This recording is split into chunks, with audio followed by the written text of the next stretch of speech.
Chapter 9 self contented यानी कि संयमी।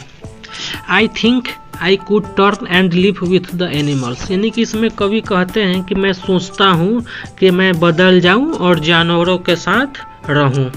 दे are so placid and self content यानी कि वे शांत और संयमी होते हैं, इसलिए मुझे लगता है कि मुझे जानवरों के साथ बदल कर रहना चाहिए।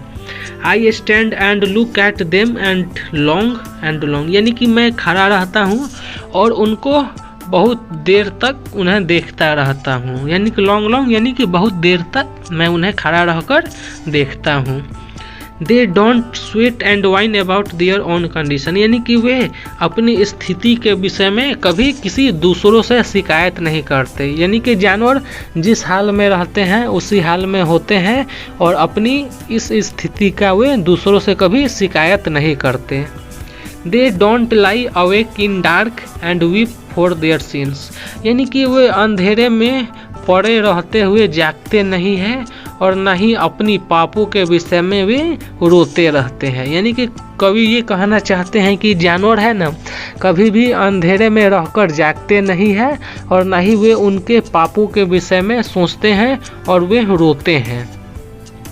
दे don't make me sick discussing their duty to God यानी कि वे जो जानवर है ना वे भगवान के प्रति कर्तव्यों को याद नहीं दिलाते और ना ही वे दूसरों को कर्तव्य की याद दिलाकर व्याकुल करते हैं। Not one is dissatisfied not one is demented with the many of own thing यानी कि कोई भी जानवर असंतुष्ट नहीं है और ना ही कोई जानवर पागल हो गया है किसी दूसरे चीज के स्वामी बनने के सनक में, यानी कि कवि ये कहना चाहते हैं कि जानवर पागल नहीं होते हैं, इंसान पागल होते हैं, क्योंकि इंसान दूसरे चीज के स्वामी बनने को लेकर वे बहुत पागल हो जाते हैं। Not one kneel to other not one to his kind that lived thousand of years ago यानी कि कोई भी जानवर दूसरों के आगे नील यानी कि घुटने नहीं टेकते और न ही वे अपनी जैसी प्रजाति के सामने घुटने टेकते हैं जो हजारों साल से रहते आ रहे हों।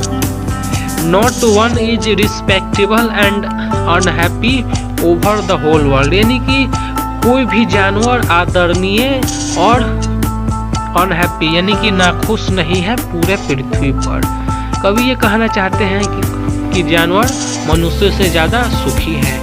तो आशा करता हूँ आपको ये मेरी एक्सप्लेनेशन पसंद आई होगी। अगर कोई भी डाउट है तो आप मुझे कमेंट कर सकते हैं। अब चलते हैं कुछ भारी वर्ड मीनिंग के ऊपर, यानी कि सेल्फ कंटेंट यानी संयमी। अब उसके बाद आगे चलते हैं लॉन्ग यानी कि लंबे समय तक। कंडीशन स्थिति।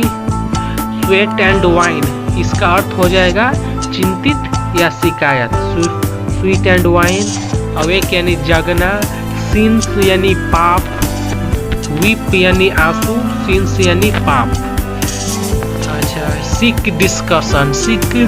डिस्कशन यानी कि दूसरे को व्याकुल करने वाला डिस्कशन, बातचीत। डिससेटिस्फाइड यानी असंतुष्ट। उसके बाद चलते हैं डिमेंटेड यानी पागल। मैनिया यानी सनक। डिमेंटेड पागल, मैनिया सनक। अब चलते हैं नील यानी कि घुटने टेकना। रिस्पेक्टेबल आदरणीय। अनहैप्पी नाखुश। होल अर्थ यानी संपूर्ण पृथ्वी। तो आशा करता हूँ ये वीडियो आपको पसंद आई होगी।